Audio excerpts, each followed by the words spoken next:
Hi, everyone. Excited to welcome.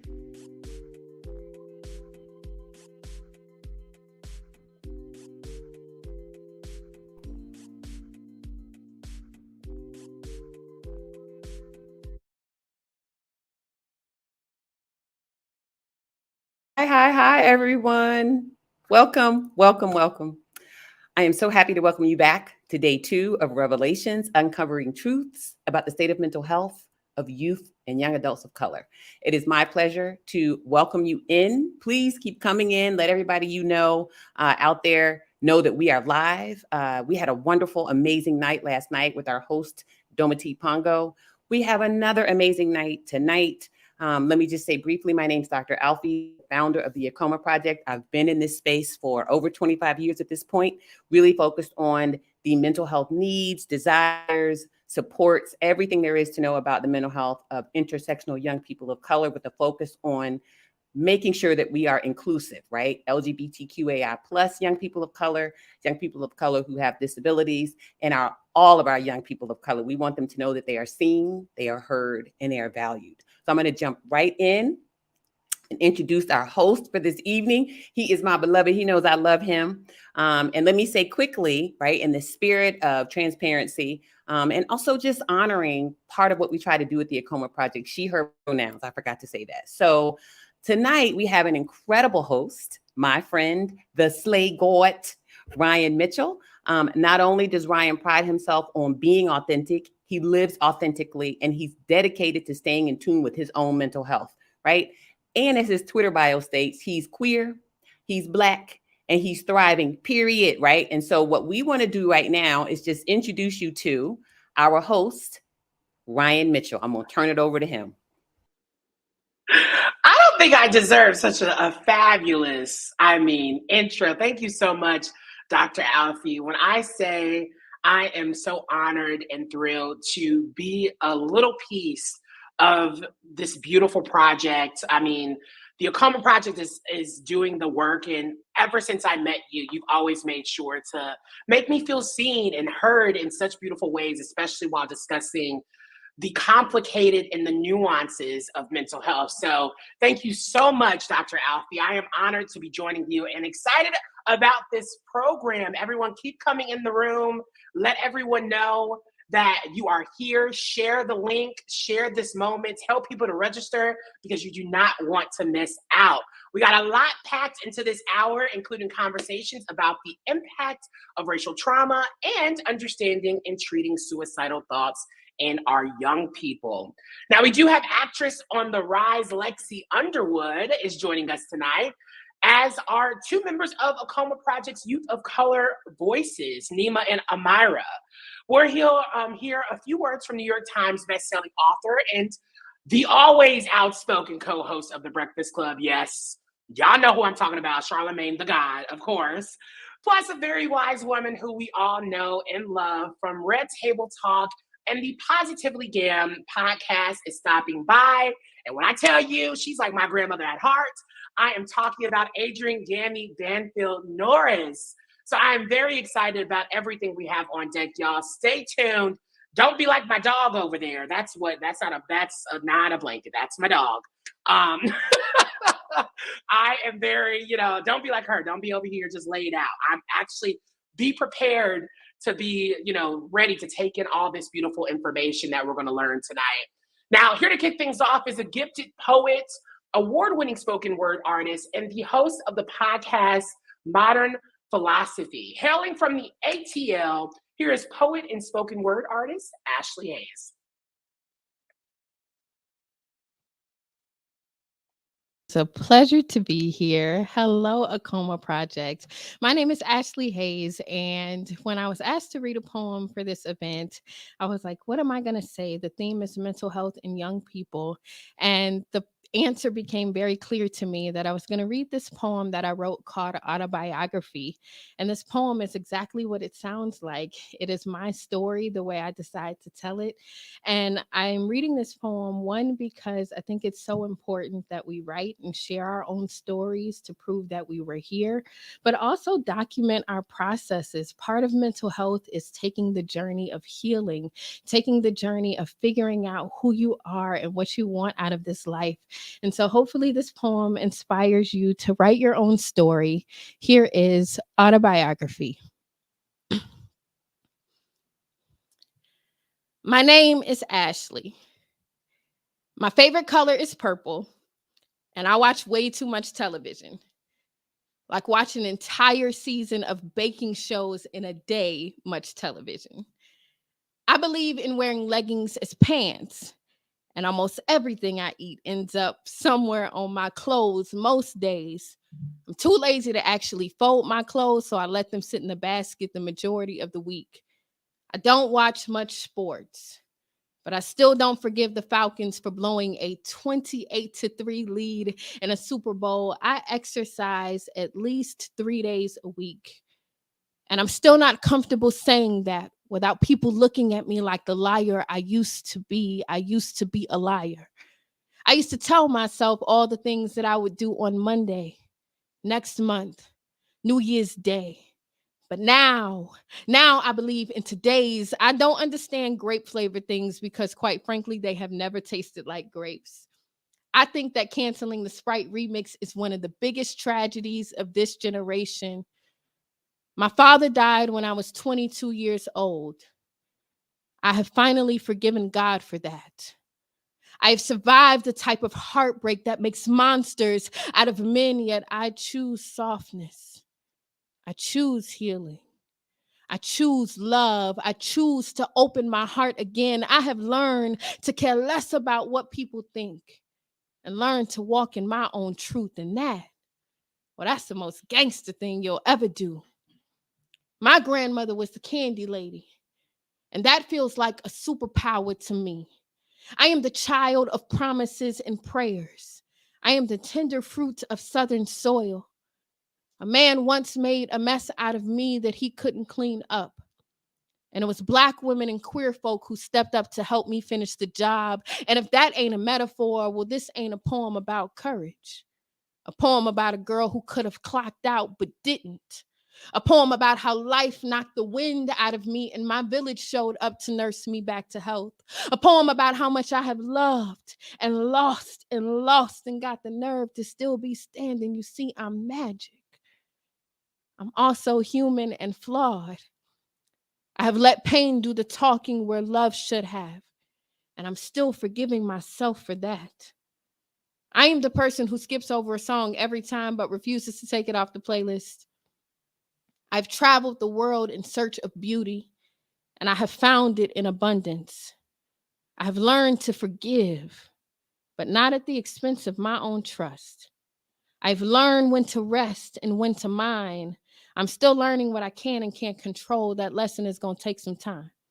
I've learned to do difficult things, like risk not being loved in return, how to heal, how to grieve, how to find joy, how to be uncomfortable, how to hold myself on nights when the moon and the house are quiet. People ask me what I do for a living, and I say I am a storyteller. And the one that has become my favorite to tell so far, it is my own. Thank you, AAKOMA Project. My name is Ashlee Haze. You can find me on all socials at Ashlee Haze, ASHLEEHAZE. That poem autobiography appears in my book, Smoke, which you can find on Amazon at ashleehaze.com. Thank you all so much for your time. Please remember to hydrate, moisturize, and always mind your business. Peace to the planet. I go by the name of Charlemagne the God. I got to salute the good people at the AAKOMA Project, man. And I'm just here to tell you that it's okay to get mental health treatment, all right? 18% of those polled said they would think less of a person seeking treatment, but this is 72% of people who don't care. And at the end of the day, you got to look out for you and you alone, all right? Do what's best for you, man. Peace.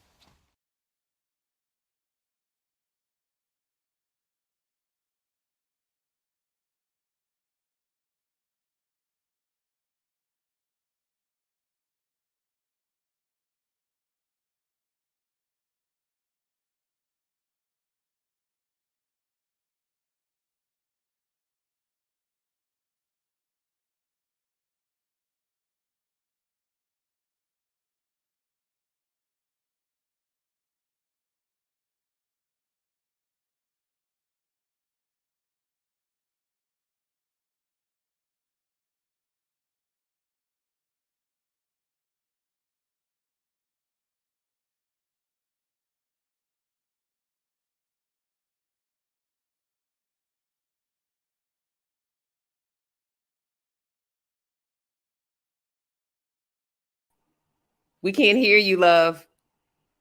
If you can unmute yourself and keep going, we would love it. Ow. Oh my God. Had no clue I was even muted. You know what? This is a live situation. Had no clue. I really just ate. I ate all of that, and y'all just missed all of it. I am so sorry. Oh my goodness. No, but once again, thank you so much for joining us. Ashlee Haze, y'all were absolutely incredible. Charlemagne, thank you so much for dropping by. We really appreciate it. Oh my goodness. You know, when you're live, things like this happen. We got to go with the punches. There ain't no stopping our shine. Many thanks so much. We appreciate you both for joining us. Now, we're going to jump right into our first conversation. The subject is how racial trauma and discrimination affects our young people's well-being, their view of themselves, and how they view the world. Joining this discussion is Adriana Alejandra, who is a therapist consultant, speaker, and owner of the bilingual group practice EMDR and trauma therapy. She is the founder of Latinx Therapy, a directory and bilingual podcast, and also launched a nonprofit with a program called Therapy Dinero to assist with making therapy services accessible. We love that. Yasmine Jameelah is an entrepreneur, journalist, and wellness advocate dedicated to reclaiming space for marginalized communities. Her writing is focused on mental health awareness, the Black maternal mortality crisis, and body positivity. She has also created healing spaces for Black people through the digital community, Transparent and Black. And of course, we have Dr. Jenny T. Wang, who is a clinical psychologist, author, and speaker focused on Asian American identity, mental health, intergenerational, and racial trauma. She is also the founder of the therapy directory, Asians for Mental Health. And of course, last but not least, we have our moderator, who is Dr. Ayanna Abrams. You know, as the daughter of immigrants, she has a lifetime of experience navigating issues of culture differences, transition, and identity. Along with launching Ascension Behavioral Health to make therapy more accessible, and less stigmatized, she is a co-founder of Not So Strong, a mental health platform for Black women to strengthen their sense of self through storytelling. So let's take a listen to the ways racial trauma impacts our young people. First, though, we have Nima of AAKOMA Voices, Jason Phillips, and Dr. Jessica Jackson.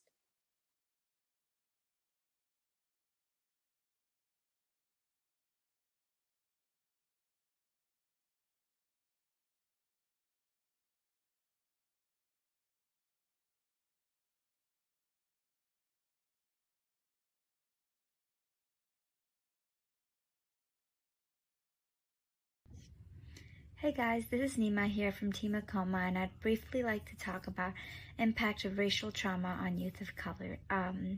Racial trauma refers to exposure of racism, hate crime, and biases based on your gender, which can lead to negative impacts on your mental health and emotional health.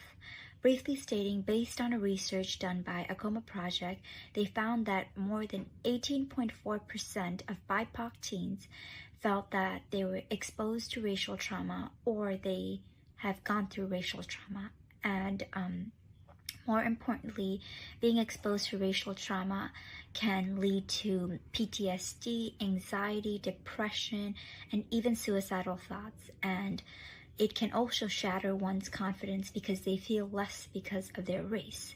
And in doing so, I think as a youth of color myself, one thing that my caregivers and all the adults around the world could do is talk about mental health and I guess destigmatize the topic of mental health for sure. And I guess another thing is open resources for youth of colors that are going through racial trauma or they could be going through racial trauma, because I don't think youth, they will speak up unless you ask about them. And one thing that I would definitely recommend is opening resources for youth of color. Hi, I'm Jason Phillips, licensed therapist and proud AAKOMA Project subject matter expert.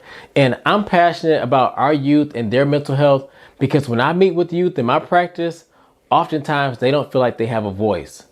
Did you know that over the past year, 17% of youth reported exposure to racial trauma either often or very often through watching, reading, or exposure to the news.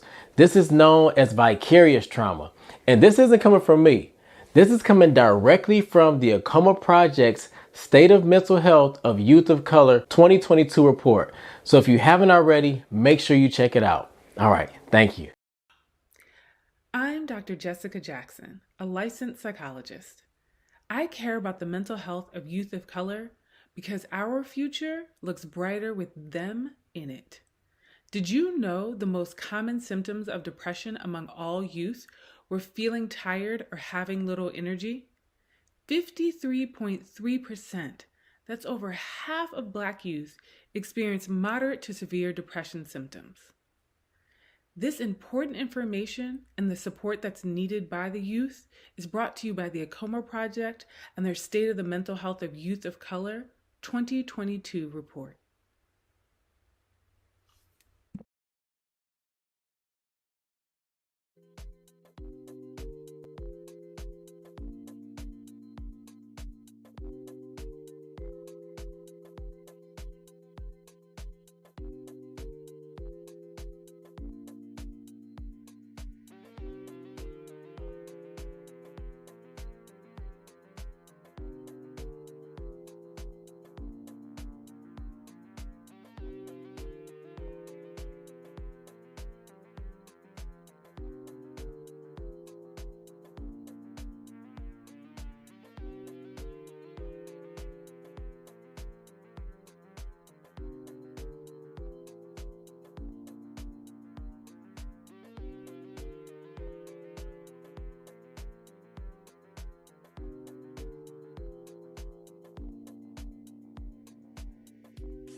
Waiting to see these beautiful faces line up. Hello, hello, hello.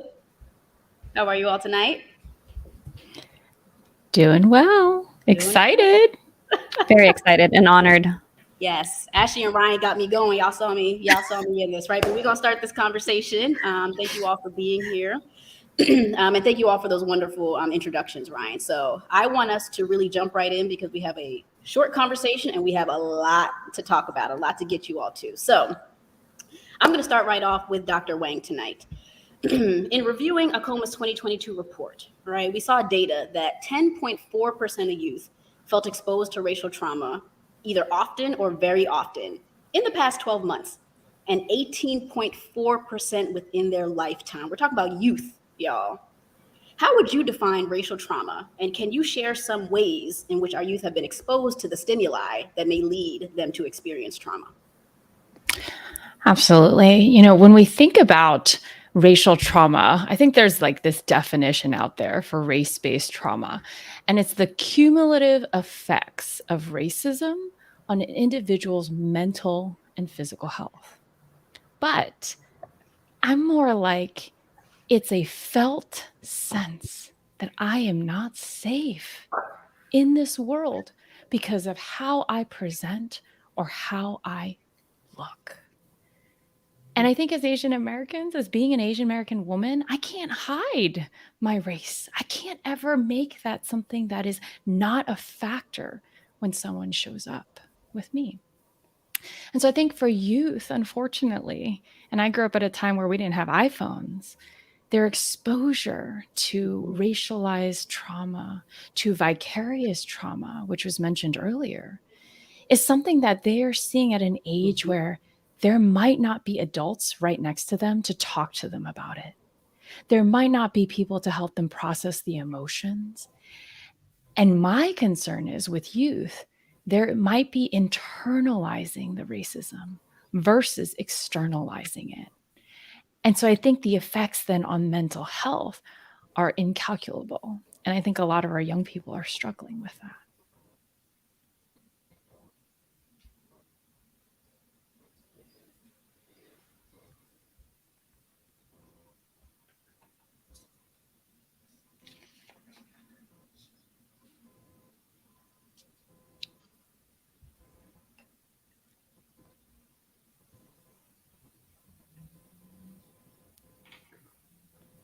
I think we're having some internet issues.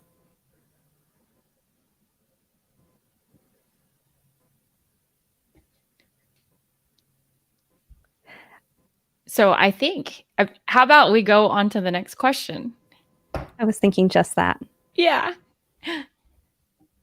So Adriana, I think there was a question about racialized trauma in youth of color in your experiences. Yes. So some experiences of racial trauma that some youth in general, because as a therapist myself, it's not something I can share specifically, right? But general themes that have been shared, it does depend on the age, because I find that middle schoolers tend to find more humor in certain experiences that impact your identity. And I have a middle schooler myself. And then high schoolers tend to change their perspective, and everybody's different. So it's very hard to say.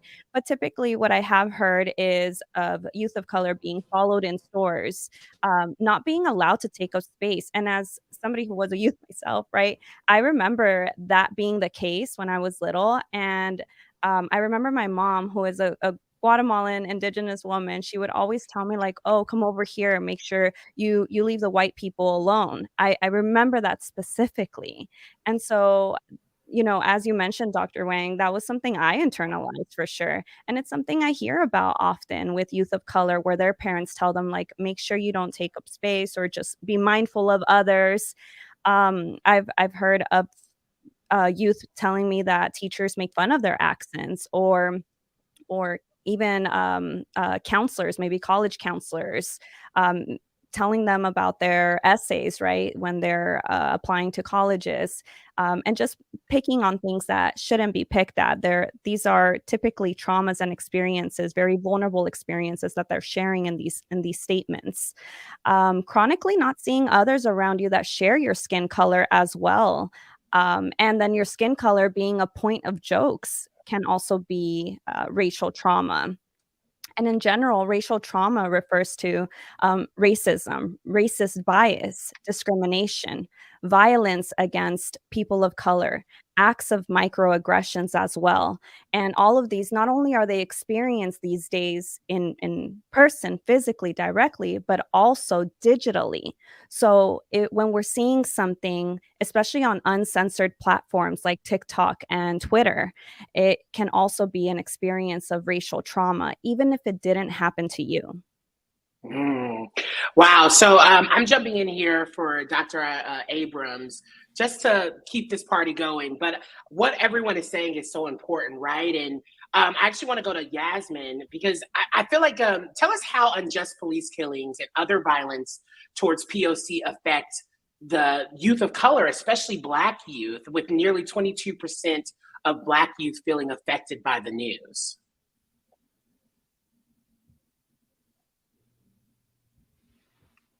Absolutely. Jan? So first, I think, yes, I can hear you. So first, I think when we think about the news, right, and even thinking about the unfortunate, I think as adults, often many of us, we are desensitized to the news often, right, because of having this, years and years and years of programming of it being something that is now seeming normal to us, which is also another level of trauma.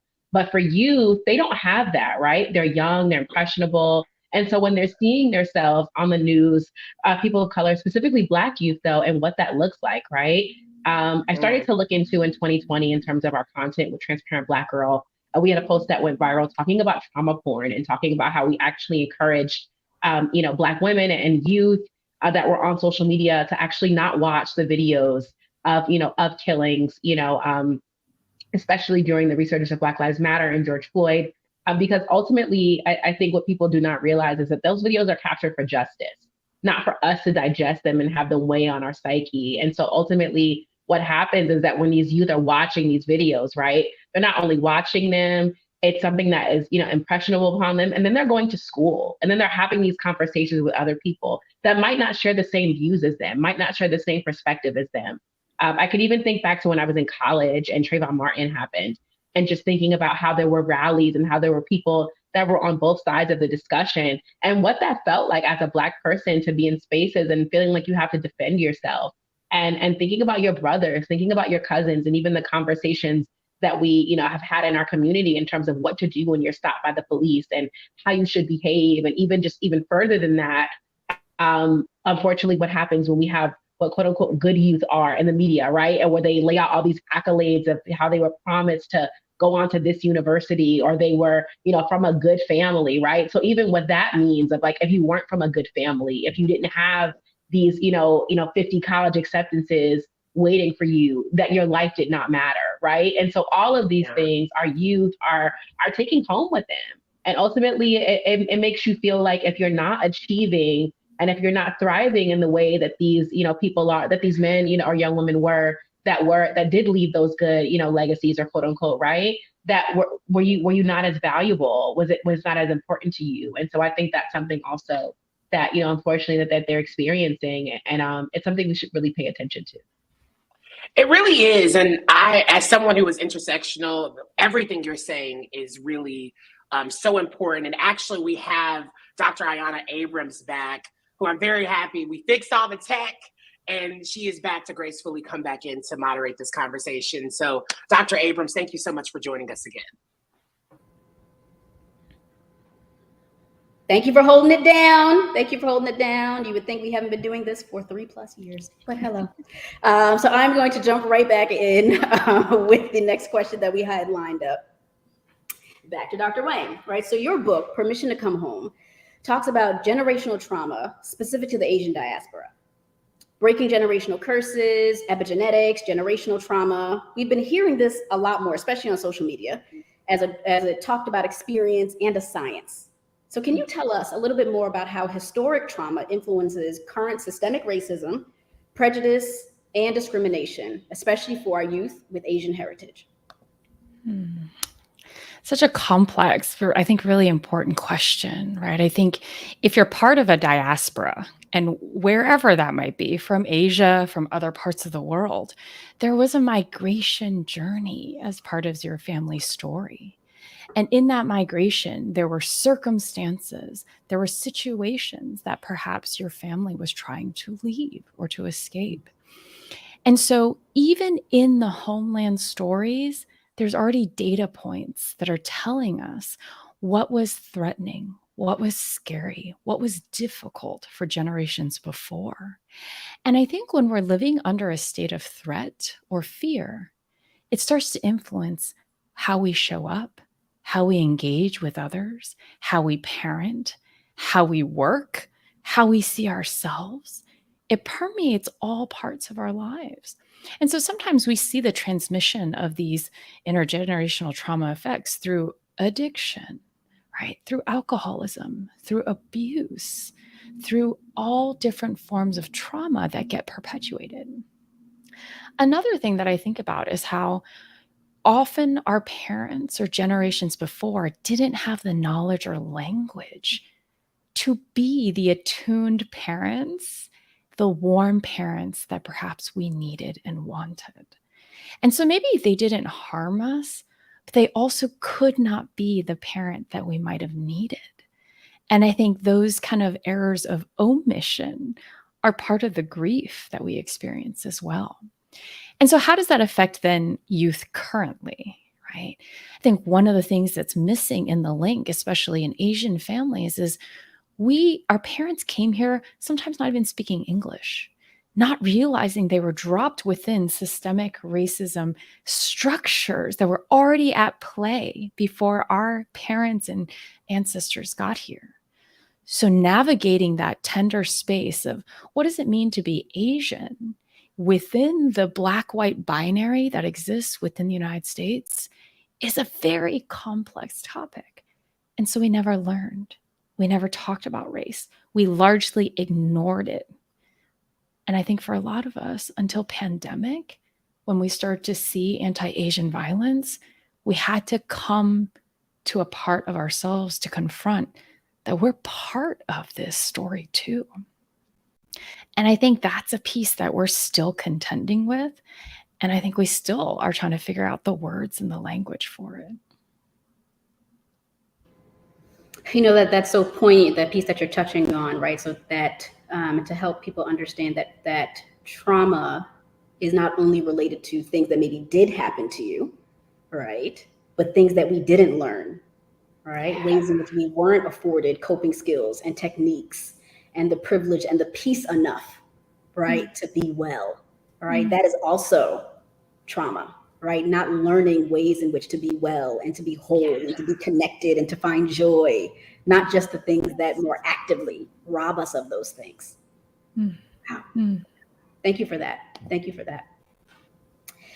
Adriana, I like how this in a really key way leads into this question for you, right? So your practice offers EMDR, which is eye movement desensitization reprocessing therapy, and SE, somatic experiencing therapy, which are very specific treatment modalities that are focused on trauma. That's right. Can you talk about how these specific treatment modalities benefit people of color, and more specifically, the Latinx and Latin population? Yeah, absolutely. So there's so much to this. So I'll keep it in a good nutshell. But EMDR, as you all heard, it does what the name says: eye movement desensitization and processing. So it uses bilateral stimulation, left and right eye movement is how it originated, but you can use any left and right movement. So it can be crossing of the arms and using your hands, marching your feet, in order to help your brain process the trauma or the experience or the body sensation, whatever it is that you want to process. And the EMDR uses 8 phases. So it is a protocol, and it guides you in order to focus on what is called a target, which is you can say the presenting issue, the main thing you want to work on. From there, you work with the therapist to identify the image or the sensation. So based off of this experience, what was the worst part about it? Okay, so then we're dissecting a little bit more. And then from there, you focus in on what you believe about yourself today because that happened or because you are experiencing that.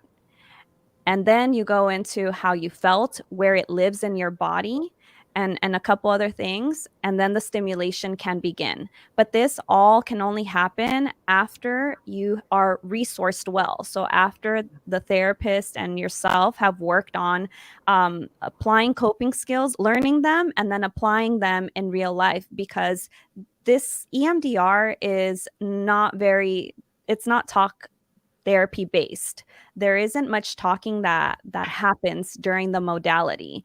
And so you have to be emotionally, mentally, somatically prepared to not talk about these details as your brain is processing. And the processing doesn't just stop after, okay, bye, see you next week. Once the therapy appointment is over, the brain continues, and you will dream, and you will bring this as information back into the next appointment as well. And so it's very powerful. And then somatic experiencing, it goes through it. It's not as protocol based, but it helps the body as well to process where the triggers and experiences still live. And so specifically for the Latina and Latinx community, and many marginalized communities as well, we tend to hold our experiences in our bodies. From very little, we hear when kids are emotionally upset, they say, my tummy hurts, I don't want to go to school, right? Or I have a headache. And physical symptoms are more accepted than emotional experiences because of the stigma that our cultures and communities live through. So that's why specifically these modalities can be very effective for communities of color. I love that point, right? Really getting people back into their bodies, right? Yes. Because what trauma does, it separates you from yourself, right? And these are what a lot of cultures of color and marginalized identities have experienced, is separation from self, right? And these are modalities that bring you back to your body as a safe place. Exactly. So important, right? I got to bring us into our last question. And I think this is a lovely way to tie this up, because what we are talking about is naming these experiences and acknowledging these experiences as a way of taking up space in the world, right? Showing up, being present with all that we have, with all that we are, with all the ancestral work that we're bringing forward.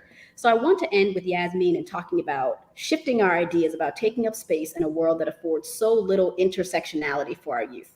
So can you share a little bit more about what that means and how taking up space can really assist someone in reducing or even healing trauma? Absolutely. So I think for me, taking up space, when I think about what it is for youth of color, right, and for communities of color to understand what taking up space is first to unlearn a lot of the things that we have been taught structurally, right? So when I think about the opposite of taking up space, I think about respectability politics. I think about what we have been taught as cultures, and different aspects of what it looks like for you to be a good Black kid, right? Or or a good Asian kid, like what that looks like, right? In terms of like the respectability politics of what it looks like for us to feel like we have to assimilate towards whiteness. And so for me, taking up space is being my full self all the time. And like the small things that I would hear growing up, in terms of like how you should behave, how you should sit, how you should speak, how you shouldn't use slang, right? And just the art of code switching and what that is, right? And just deciding I'm gonna be who I am all the time. So even right now on this panel, like coming to a panel talking about wellness as a person that owns a company with hoop earrings on, right? That isn't something that my grandmother would have done, right? She would have encouraged me to like wear a really nice blazer and like wear my hair straight down because that is deemed more appropriate. And so doing so with youth, right? Encouraging them that like you don't have to straighten your hair for special occasions, that your texture of hair is beautiful just the way it is. You can be yourself.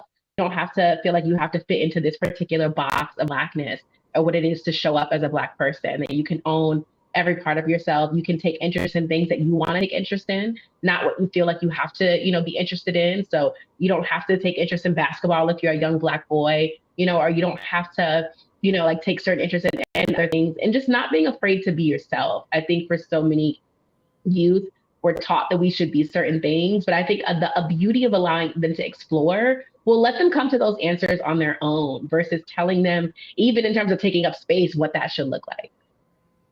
I think that's a great way, right, to wrap this up, right? Being yourself, coming into your own, right, and kind of the wholeness of that. So on that note, we will end right there, right? Thank you for joining this conversation. Thank you for viewing this. I hope that you all learned something. Wow. Thank you all so much for such a beautiful and powerful conversation. I mean, when I think about what just took place, it reminded me to allow myself grace and space, to allow my parents grace and space, right? Because we're all learning something new when it comes to mental health and learning how to navigate and learning how to parent and also learning as a queer young Black kid to also give myself grace and space. I wish I would have had a conversation like that when I was growing up. So thank you, Dr. Abrams, for leading such a necessary conversation. And to each of our panelists, thank you so much for sharing your insights about how racial trauma is impacting our youth. Woo, I literally have goosebumps. That was such a powerful conversation. Now, to continue on, it's no secret that many of our young people are having a tough time. One of the biggest challenges when it comes to offering care is learning to understand how to reach them before it's too late. Our last conversation of the night will explore some of the reasons why youth of color are susceptible to suicidal thoughts and what treatments and solutions can be utilized to make a difference. Our panel includes some really incredible people. We have Congresswoman Bonnie Watson Coleman, who is serving her 5th term in the House of Representatives, the first Black woman to represent New Jersey in Congress. She is a member of the Appropriations Committee and serves as chair of the Policing, Constitution, and Equality Task Force in the Congressional Progressive Caucus. We also have Janelle Cubbage, who currently serves as a Strategic Partnerships and Equity Program Manager at the Johns Hopkins Center for Gun Violence Solutions. She works as a licensed trauma therapist in private practice as well. And of course, Dr. Regina Miranda is a professor of psychology at Hunter College and co-director of clinical training of the doctoral program in health, psychology, and clinical science at the Graduate Center City University of New York. She is also co-founded and directs the Youth Suicide Research, which seeks to increase diversity in youth suicide research. And of course, moderating this conversation is Brandon J. Johnson, a tireless advocate for positive mental health and suicide prevention services for youth and adults across the country. And within Baltimore, he is also the creator of the Black Mental Wellness Lounge, a YouTube channel dedicated to discussing Black mental health and healing. I know who I'm about to subscribe to. If you're not already subscribed to the AAKOMA Project, make sure you're subscribed to the Black Mental Wellness Lounge. Let's listen in for some vital information about understanding and treating suicidal thoughts in our young people.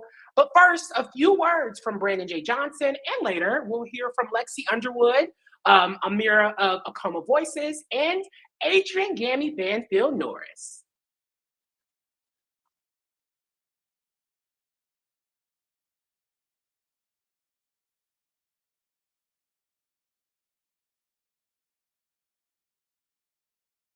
Hey everyone, this is Brandon Johnson from the Black Mental Wellness Lounge, here to talk about a particular statistic from the AAKOMA Project State of Mental Health of Youth of Color 2022 report. Did you all know that 26.8% of all youth experienced suicidal ideation within the past year, and there were no differences across any racial ethnic group? What this tells us is that our young people are struggling with their mental health and suicidal ideation. It's so important for each of us to tap in and stay connected to the young people in our lives, to listen without judgment, to give them a safe place to land, and to talk about all the things that they're going through. We were definitely all young once, and now more than ever, they need our love, they need our support, they need our attention. So let's stay tapped into our young people and provide these supports for them and give them the love that they so desperately are asking for. Thanks.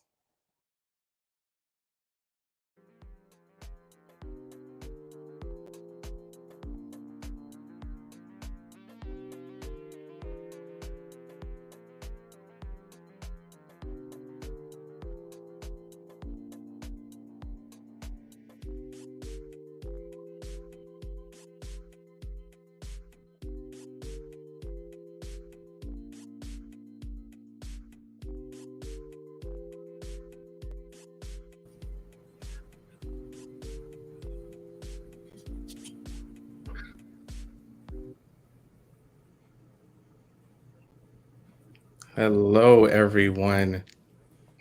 I'm so excited to be here, and I couldn't have gotten such a better introduction from Ryan for this talk and to really engage around this topic. I'm so excited that you all are here, and we're really going to get into a critical conversation around something that's really impacting so many of our young people in so many different ways.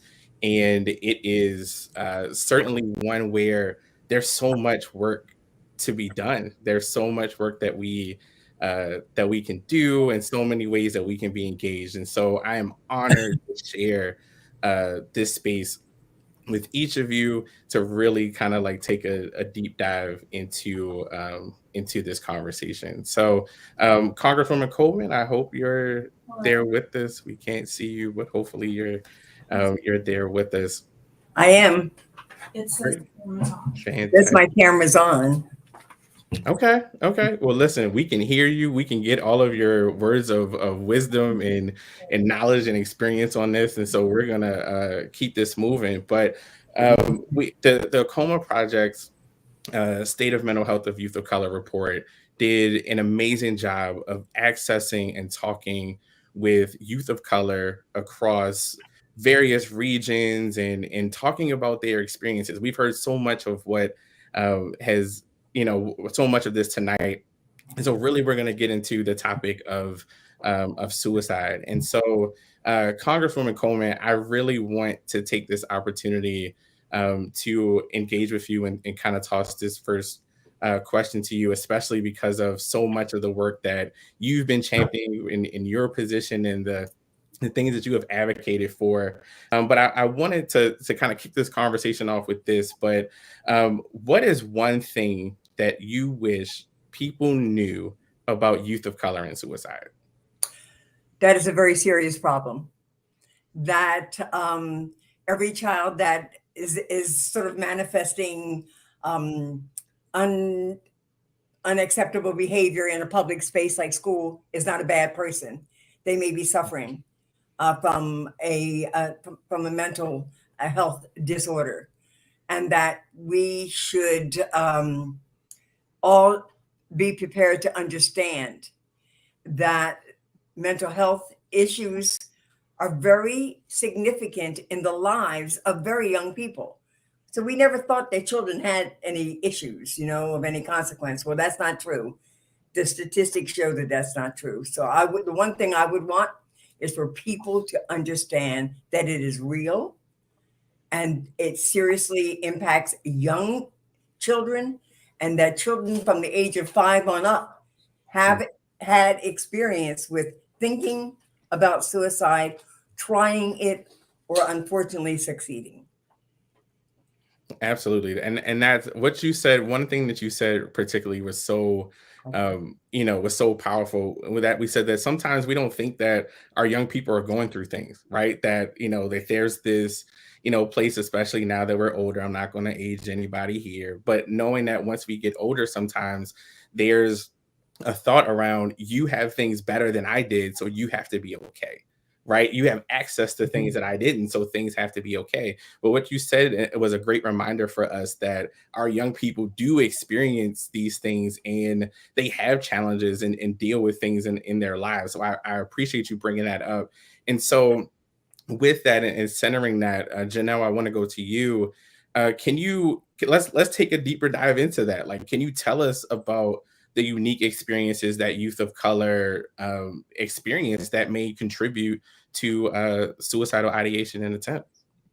Sure. And before I get into some specific experiences, I just want to add to that point that you both made about, not recognizing that our youth are going through things. And also, I think this tendency to minimize things that they're going through and forgetting and not being connected with our own experiences as youth and teenagers and how devastating some of these experiences were at the time. So remembering that when our youth come to us with something that feels very devastating or upsetting to them, that it's important to validate that and remember that you're an adult bringing your brain to their shoes. So you have a lot of life experience that they don't yet have. So I just wanted to add that because I see that as an issue a lot of their experiences getting minimized. So some specific experiences, there are the kind of standard risk factors or experiences that many people are familiar with suicide, but some of the experiences or risk factors unique to our youth. A lot has to do with racial trauma. A significant number of youth indicated in the survey that was done by the AAKOMA project that they had experienced racial trauma, and from multiple sources, from their teachers, from law enforcement, from peers at school. So understanding that racial trauma is not coming from a single source, but also that some of these places that we send them to that are supposed to be positive experiences for them actually may not be the most emotionally safe space for them. I think also the school to prison pipeline is a unique risk factor that our youth face. And mass incarceration, structural and institutional racism are also unique risk factors that our youth face that contribute to suicide risk. Because if you actually look upstream, I think we get very focused on these outcomes, but when we look at the risk factors for suicide, so hopelessness, economic issues, job issues, family discord, not having a social support network. If you look upstream at what's feeding that, a lot of it is structural issues like structural racism, which can contribute to mass incarceration. So maybe your parent is incarcerated. I personally went through that, and that was very difficult growing up without my father present in my life physically because of incarceration. I think about community violence and how disproportionately impacted our youth are by community violence. The number of people that they lose in their community, and how living in certain environments like that, where you may look around and say, you know, the schools that I go to are not well funded. So that kind of limits my options.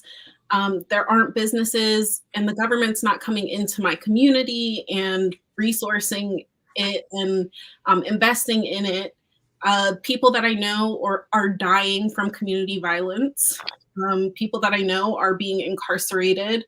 So all of these factors together, just think about the messaging that sends to them and their ability to even think about what comes next. I remember working with a young person who told me they just never thought they would exist beyond 18. So once they got there, it was jarring. They didn't know what to do. It was overwhelming. So those are some of the unique experiences and factors that are impacting our youth. Is it okay if I add one more? Of course. So particularly for immigrants or first generation youth, the process of acculturation. So oftentimes our culture can serve as a buffer, and having that community from our culture of origin can be a buffer. But in order to advance or succeed, there's a process of acculturation. So there is evidence suggesting that as people acculturate, they become more vulnerable to experiencing mental health problems. And the data are inconsistent, but including risk for suicide ideation and suicidal behavior, because in order to adapt and conform, we often make people have to separate themselves from the parts of their identities that are tied to their culture of origin that would have otherwise buffered against mental health problems, including suicide ideation and behavior. Can I add to that also? Because I think that the insecurity in your family unit, the insecurity of housing, the fact that you are sometimes just darn hungry, all play into how you see your worth and how you see your future or not. So it's not anything, and it's growing up in a very violent, cruel environment in this country in particular, where there's constant reinforcement of the negative, constant reinforcement of devaluing you if you're of color or if you are an immigrant. So it makes you question whether or not you are worthy or whether or not this is worth sticking it out.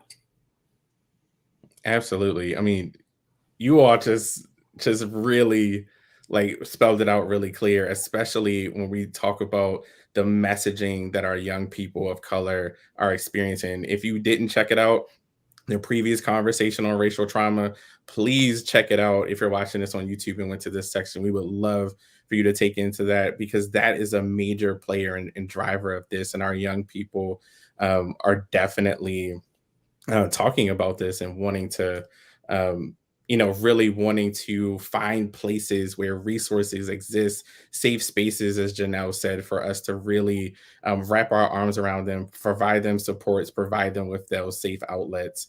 And so we actually just got a question in from the chat. And so I'm going to pivot a bit. And so anyone can take this. Janelle, this might be a question for you for sure. But one of the questions we just got was, what can be done to have more restorative justice programs in public schools? And so if anyone wants to address that one, I would love to throw that out to the group.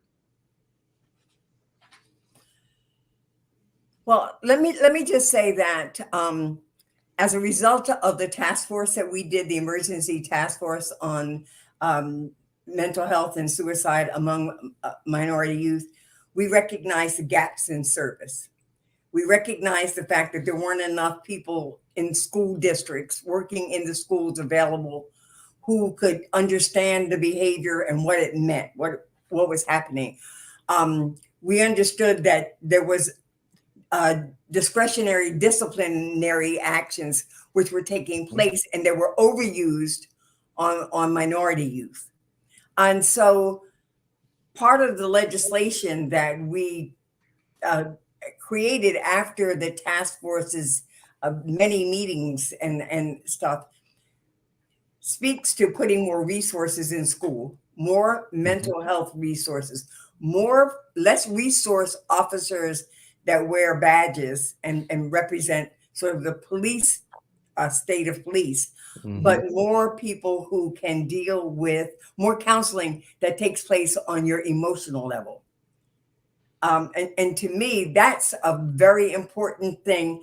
And for me, it means that when you're in your appropriations committee, you ought to be checking out to see what money is going into that effort. Because at the end of the day, it's about resources. For sure. For sure. It was so well said, Congresswoman Coleman. I'm going to pivot to additional question that we wanted to get into tonight. And so I want to throw this to Dr. Miranda. There could be so many, parents and caregivers and people who are supportive of our young people who are watching this tonight. And as we, saw in the data that 28.6% of our young people are looking at, are experiencing suicidal ideation. And so, as they're watching this, the question may be like, how do we know, like, are there any signs that they can look out for, things to be aware of, particularly in our youth of color, when trying to identify if they're having some type of suicidal thoughts? So first I want to address what the different types of suicidal thoughts are. So there are some suicidal thoughts that we call passive suicidal ideation or passive suicidal thinking, which are thoughts like wishing that one were dead or thinking that life is not worth living.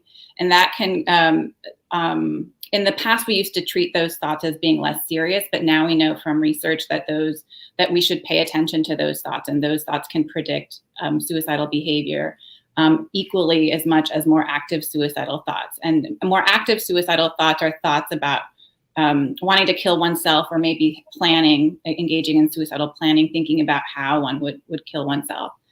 And the only way to really know if our kids are having suicidal thoughts is to ask them. There are signs that we can look for that they're struggling. So social isolation, feeling hopeless about the future, of expressing thoughts of being worthless. Sometimes mental health symptoms can be expressed more in physical symptoms, not necessarily like emotional symptoms. But in terms of actually knowing whether our kids are having suicidal thoughts, the best way to know is to ask them. And oftentimes as parents, we are worried that if we ask kids about their suicidal thoughts, that we're going to make them have suicidal thoughts, but there's no evidence to suggest that asking kids about their suicidal thoughts increases their suicidal thinking or risk for suicide. In fact, when we're concerned, if we don't ask, it creates a culture where it's more taboo to have those conversations. And so we should be willing and open to have those conversations, because as we saw from the AAKOMA report, 1 in 4 youth of color are having suicidal thoughts, and about 1 in 5 have engaged in suicidal behavior. And so these thoughts are common, and so we should treat them as if they're common. And so questions that parents can ask to start the conversation can include things like, sometimes people are going through so much, they don't know what to do. They're suffering so much that they think about ending their lives, or they think about killing themselves. Have you ever had those kinds of thoughts? Do you know anyone who's had those kinds of thoughts? And to start the conversation and normalizing talking about suicide. And then what that also does, some kids struggle with chronic suicidal thoughts. So they have them every day. And so, sometimes they have them so much that they start feeling like a burden. They may not want to disclose them because they've been struggling so much. Maybe they've tried getting treatment and it's worked temporarily, but then they're still struggling with it. And so they may be unwilling to disclose because maybe they think, okay, their families are already going through so much, they don't want to put an extra burden on them. And so that's why it's important to be willing to engage around their suicidal thoughts, that it's not burdensome to talk about it, that it's important to keep having the conversations and to keep trying. Absolutely. So I really resonate with that because it's also like giving them an opportunity, that safe space to land. So many of our young people are just like, they don't feel heard from us. Like they don't get an opportunity to, really talk about what they're experiencing, what they're going through. And for, us to ask those kind of questions, those open-ended questions, to create that dialogue, to say, listen, you're not too much. What you're carrying is not too much. What you're bringing to the table, what you're going through is not too much. We want to know so we can support and be there to really help you in this, to whatever you're going through in this space. So I wanted to ask this question quickly as well. There's, this is a topic that has been impacting our young people for quite some time, but in terms of what we know around it, the research and, all of the things that we can do to help, it's not as much as it should be, right? Like there aren't as many as other bodies of research and things like that. And so, and if you just kind of talk about like why that's the case and why we don't have as much on this topic as others. Yeah, the same structural issues that are contributing to suicide risk for our kids are contributing to our dearth in literature.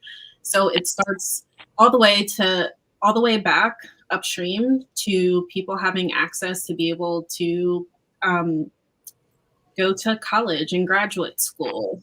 Going to college is difficult enough as it is, but to go into these fields to earn an advanced graduate degree or a PhD often requires a significant social support net that is also financial in many aspects because of the low stipends that typically come with these types of graduate programs, or unpaid internships that are requirements for some of these programs. So that excludes a lot of people. So that's either they're kind of posed with not going, or, entering into a significant amount of debt to do so. There's also barriers in terms of access to certain institutions that have certain infrastructure to make it easier to go for grant funding, as well as some structural and interpersonal issues when it comes to having their resources to be able to apply for grants. If anyone on this call has ever applied for a grant, you know how big of an undertaking that is. It takes a lot of work, and usually in a very short amount of time to be able to do that. And then there is research showing that when academics of color submit grants, that they're less likely to be reviewed by reviewers or even discussed, and that they aren't scored the same as other grant applications. So that in and of itself makes it difficult to get grant funding. And then also academics of color are less likely to follow up and reapply for grant funding after those kinds of denials. So there are a lot of issues. Black academics are also less likely to be super PIs, meaning that they have, they're a PI on more than one grant compared to their white peers. So there are a lot of structural issues that are contributing to this. There are so few of us too that it's easy to spread ourselves thin. And right. I think we always come back to this, there's such a dearth of literature, but I want to give folks their flowers because there have been a number of dedicated researchers doing this work for decades when the funding wasn't available. And I just want to honor them and show appreciation for their work.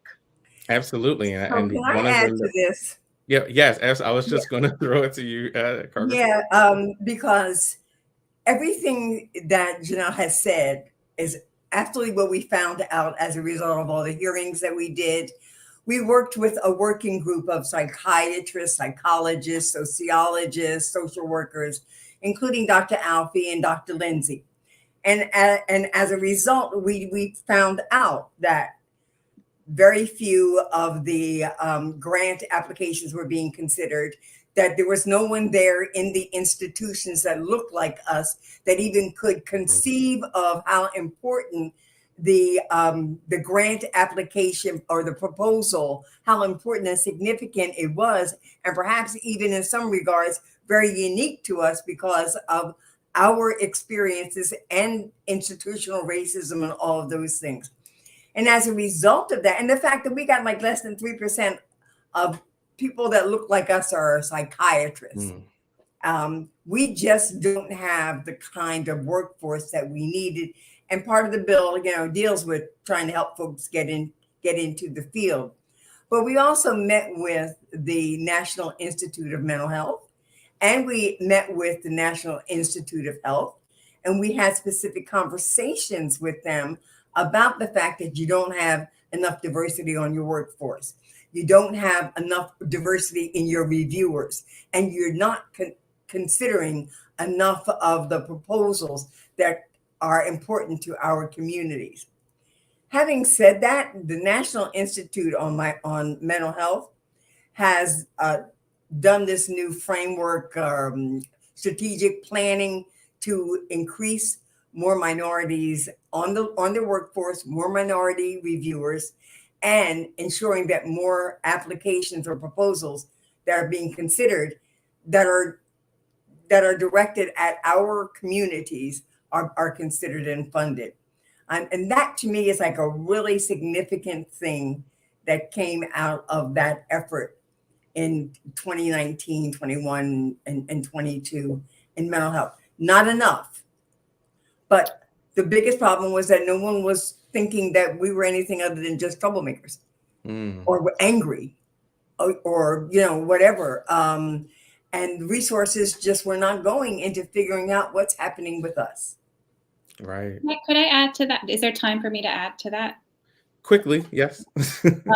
One thing that I'll say is that even when there is representation, that what happens is that people who get a seat at the table, so to speak, in order to advance, you have to assimilate. And the what's paradoxical about the suicide prevention culture and research is that there's an emphasis on productivity that often creates a culture that you would never bring someone who is at risk of suicide into. And so we don't actually promote the types of cultures in our work environments that would lead to good mental health outcomes. So I don't think we're going to make progress in this area until we actually clean up house in academia and create cultures that are not simply assimilating people and then perpetuating the dominant culture, because we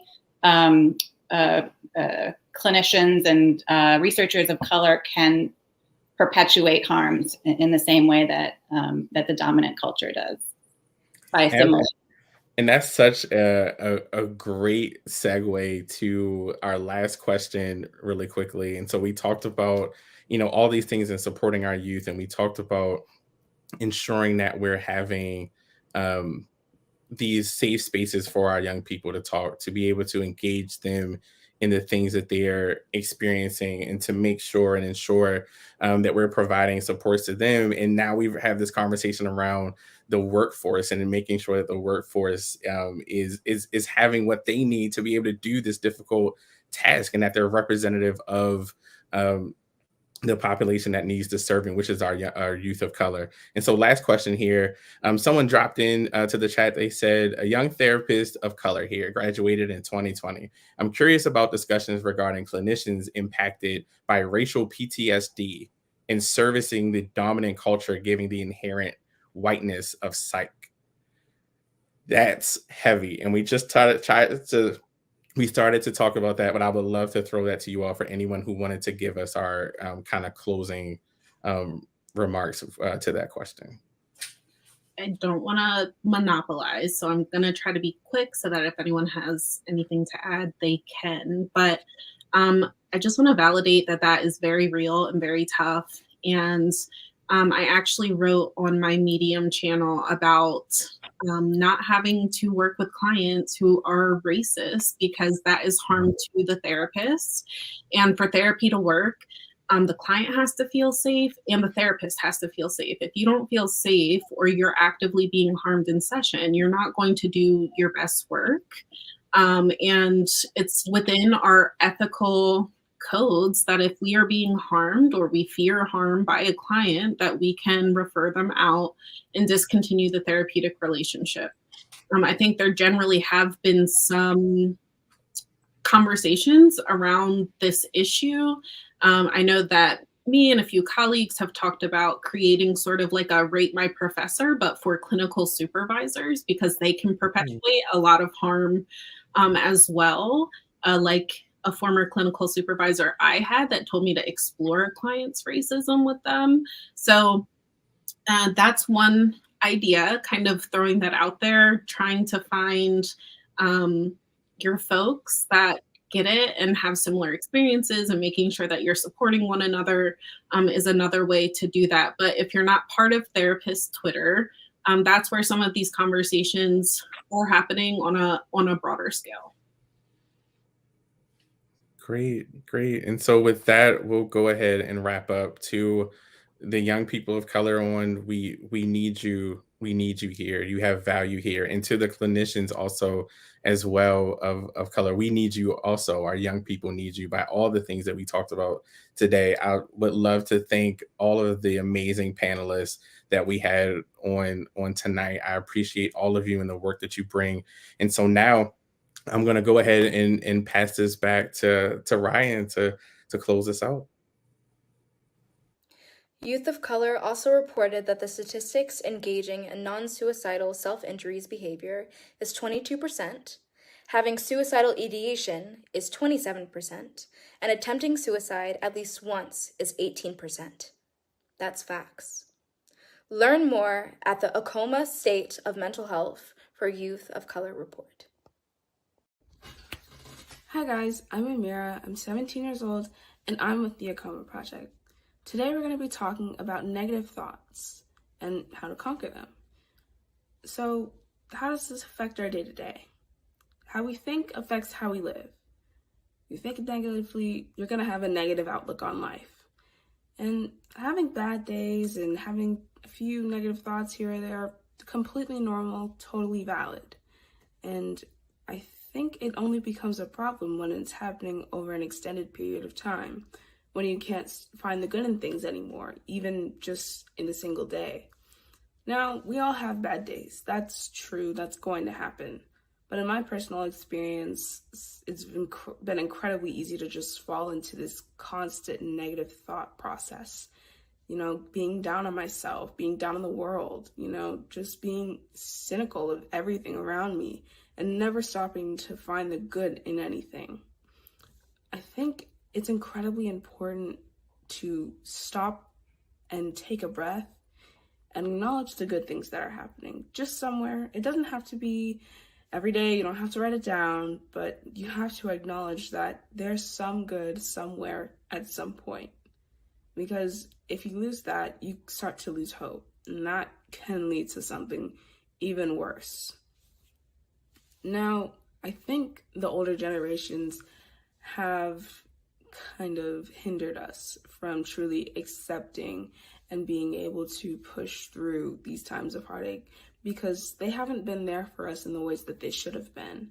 I know in the Black community, it's incredibly easy for older generations to dismiss our problems as not real problems or just imaginary, or they'll say things along the lines of, oh, that's nothing, I had it way worse. And in some cases that can be true, but that does not make our feelings and our thoughts any less valid than theirs. It does not mean that your problems are less than theirs and that they do not deserve the same space to be taken up. Now, one thing that they can do better is being there for us. They definitely need to be more receptive and better listeners when it comes to us talking about our mental health and how we think they have been treating us. I mean, it's incredibly important for older people to stop and listen. Thank you so much for listening. Hi, I'm Adrienne Banfield Norris. Most people know me as Gammy from Red Table Talk. The AAKOMA Project, the State of Mental Health of Youth of Color 2022 report, found that 77% of youth reported agreeing or strongly agreeing that they have one person they trust. Start with the young people in your own family. Take time to have real conversations and, most importantly, listen. Listen, hear, and acknowledge their thoughts and feelings. Sometimes just sitting in silence with someone is enough to show support. May is Mental Health Awareness Month, but let's normalize checking on friends and family regularly throughout the year. You all, when I tell you, I am so full off of the amount of knowledge and the amount of beautiful experts that have given us so much to think about, right? I also, in that last conversation that we had, and also hearing Amira talk, it really reminded me of little Ryan being told, you know, kids are supposed to stay in a child's place. And to know that we are working towards, one, reclaiming that and saying, no, children's places are the space to tell their feelings, and being open and honest, feels so beautiful. So I am just so happy. What an incredible honor and hour. I appreciate all of our participants for being here tonight and sharing their expertise. Thank you to everyone who registered for Revelations. I hope you learned more about what our young people are enduring in today's world, as well as how we can all help them navigate their way. Dr. Alfiee, I mean, the woman of the hour, thank you for this invitation. I had such a beautiful time and honestly learned so much about myself, learned so much that I'm going to take out into the world, because I think this is the moment where we realize this shouldn't just stay here. This information is now time for us to implement and take it into our communities and change everything. So Dr. Alfiee, thank you so much for having me. And thank you so much for creating this. Ryan, I am so deeply grateful to you. People think it's a small thing, but it's not a small thing. I'm getting choked up. You know me, Ryan. I cry in a heartbeat when people take the time to share all of who they are with you. So I have to thank you. I have to thank all of our panelists. I have to thank all the team, the City Unlimited, Emerge Alliances, the whole team at the AAKOMA Project, including our whole family at AAKOMA. So if you're attached to AAKOMA, you are our family. And I'm just so grateful to all of you. I have learned so much. There's so many things that our panelists said tonight that I feel like I've been screaming for decades. And they just reiterated all of it much more eloquently than I ever could have. And so I'm just so grateful to all of them, to you, Ryan, to everyone who joined us this evening. You know, I'm sorry that we went a little over, but sometimes you just got to go with the flow, right? We had a whole congresswoman with us tonight. You know what I mean? We got MTV superstars, and we have these scholars, and we have people with lived experience, and we have our young people, our beautiful young people. So with all of that, I feel like it's so important for me to just hold up a moment, a second, to just reflect my thanks to you and to everyone for being here. And I want to help to close us out by just encouraging everyone in the middle of this month of May, Mental Health Awareness Month, Asian American Pacific Islander Heritage Month, to take care of your own mental health. And please go check on these young people. Please take some time to sit down, pay attention, talk to them, listen, right? Mouth closed, ears open, and listen to what Ryan has said about don't ask people to stay in a child's place, right? Just listen to kids, and the child's place is wherever you are. So let them speak and be free in that moment. So please follow us at AAKOMAproject.org. Follow us on all our socials, and go download our report, The State of Mental Health of Youth of Color. Thank you to everyone. And as always, Ryan already knows what I'm going to say. I'm going to wish you lots of love and light. And I'm going to hope that your love and light are informed by good, culturally relevant science. Have a blessed and beautiful evening, everyone.